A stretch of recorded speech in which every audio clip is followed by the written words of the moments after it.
Hello, my lovelies. I'm Ginny O, the author with no last name, and if you have been paying any attention to the WGA strike at all, I hope you already know the news that the WGA has reached a tentative agreement with the Alliance of Motion Picture Producers and Television Producers, and yay!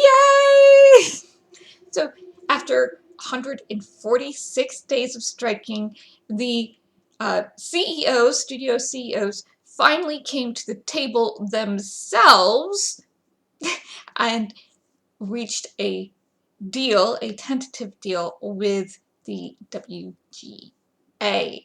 And this deal does not go into effect until it is ratified by the membership, but the leaders have done a vote, and picketing for the WGA members will officially end on Wednesday night or tonight at midnight.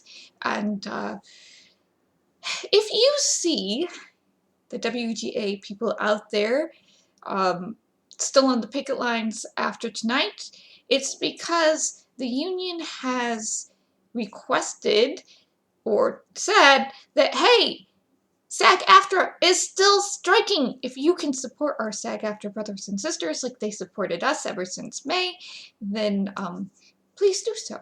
So if you still see writers out on the picket lines, that's because they're out there supporting the actors, like some of the actors came out and supported them. So first off, what's going to happen next?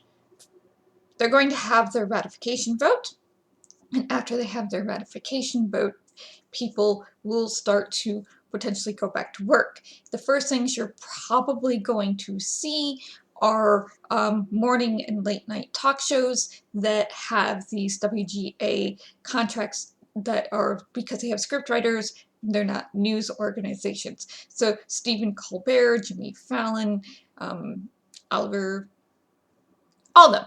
And Drew Barrymore can get back to work. And there are some thoughts that because what Drew Barrymore did really showed the studios that the public was still behind the WGA after 5 months, and that's kind of what brought them to the table, because, you know, they don't want to drag this out forever, really. So, in brief, because I really don't want this to be a long video, I want to go over what they won. The reason why I waited until today to talk about it was because I was still kind of waiting for the information to come out about the agreement. Now, what they were striking for was better wages, transparency about residuals from streaming services, so, you know, they would get more residuals, know actually, you know, how much money they were supposed to be making, and things like AI and the writer's room, having writer room minimums, both minimum requirements of number of writers in the rooms and minimum length of employment. So, did they get it? And also, they had this kind of thing that they also wanted to add into the contract, that they can stand in solidarity with other unions and not cross picket lines without being punished, which I guess really upset some of the studio heads, including our favorite Bob Iger of Disney, and that almost train-railed negotiations, but they came back in, and I'm not seeing it whether or not they can, but I think they did get it. So did they get what they want? So what they have been saying is that this has been an exceptional deal, which means, you know, this is a deal like they have not seen ever. It's a game changer. So they were like, they were asking for a bunch of money, yes, and basically what happened is they have gotten the biggest deal ever when it comes to compensation and, you know, pension funds and stuff like that. According to one thing I'm seeing is they got a deal of $233 million per year for a total of $699 million total over the next 3 years of, you know, monetary compensation for writers. And this is huge.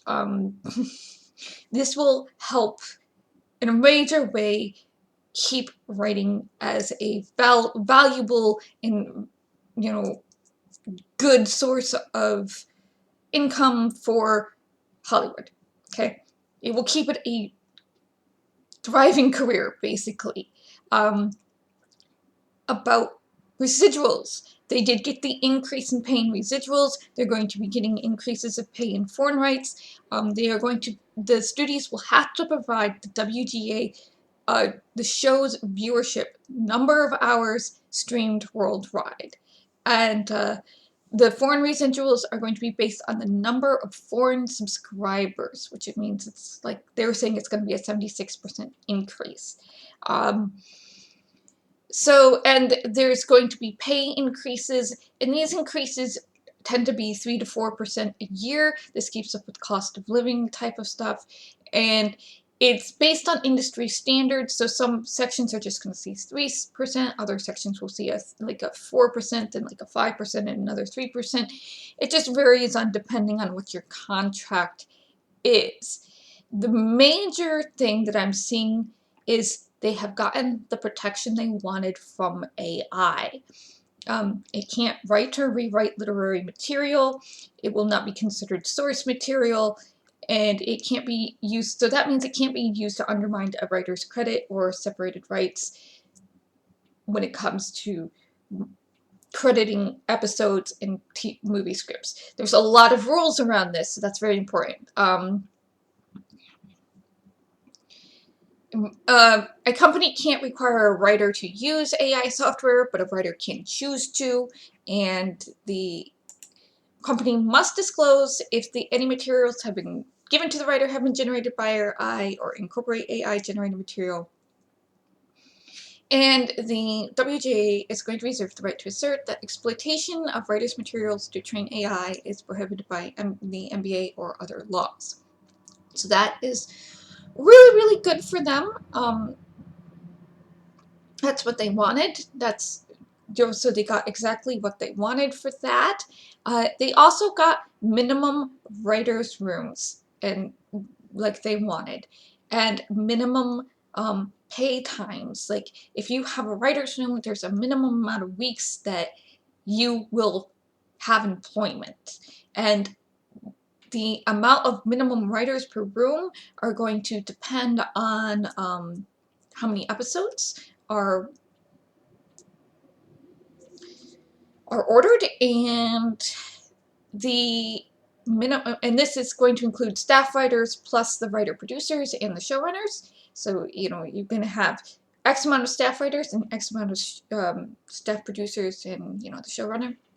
That's good. So from what I'm looking at, the minimum is going to be 6 and for smaller shows and 9 for bigger shows.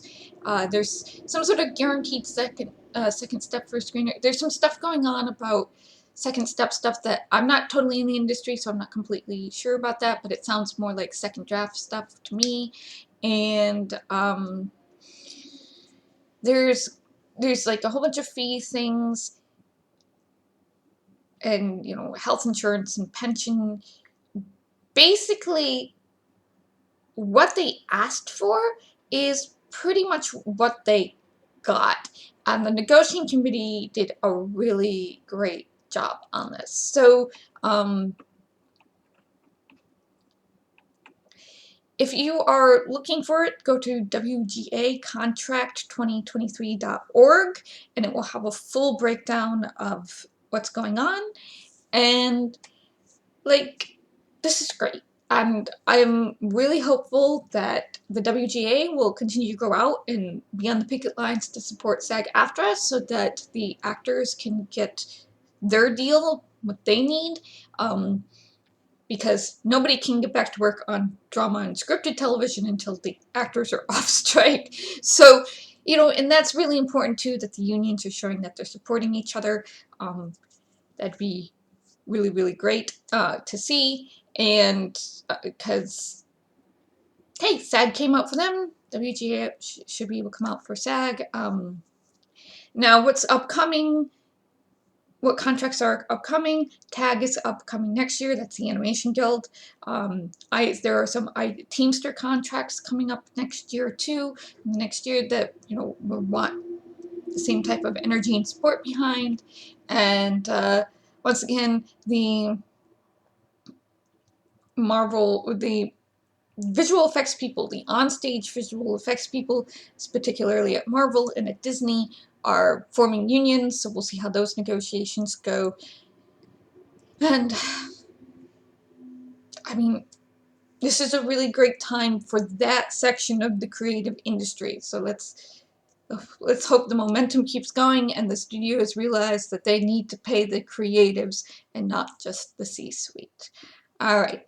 Thank you for listening. Take care of yourselves, my lovelies. Stay safe out there. Bless, and I'll see you in the next video.